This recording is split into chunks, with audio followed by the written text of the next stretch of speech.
নমস্কার বন্ধুরা, সবাই কেমন আছেন? তো আজকের সকালটা ছিল একদম বৃষ্টি ভেজা একটা মনোরম প্রকৃতির পরিবেশ। আর এই পরিবেশে সকাল সকাল আমি কিচেনে চলে গেলাম আর বাচ্চাদের জন্য বানিয়ে নিলাম সকালের ব্রেকফাস্টটা। ছিল পরোটা আর ডিম কষা। ওরা এই বৃষ্টির সকালে কষা কষা তরকারি দিয়ে পরোটাটা খুবই পছন্দ করে, তার জন্য আমি বানিয়ে নিয়েছি।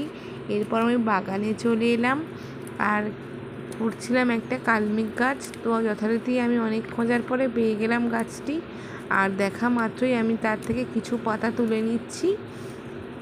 কারণ আমার মেয়ে না অনেক অনেক মিষ্টি খেতে পছন্দ করে, কিন্তু তিতো একদমই খেতে চায় না।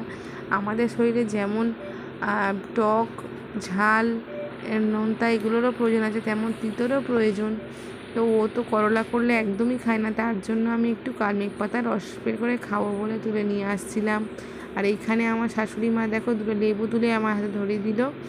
বেশ বড় সাইজের লেবু দুটো হয়েছে, এটা কিন্তু আমাদের গাছেরই লেবু। একটা লেবু কাটলে না পুরো ফ্যামিলির খাওয়া হয়ে যায়, এত টক। লেবুর রসও প্রচুর থাকে। আর তারপর আমি বাকি কাজগুলো সেরে নিয়ে ফুল তুলে চলে এলাম, আর এইখানে আমরা সবাই মিলে একসঙ্গে বসে ব্রেকফাস্ট করে নিলাম। বন্ধুরা, তোমরা কিন্তু প্লিজ সাপোর্ট করো আর সাবস্ক্রাইব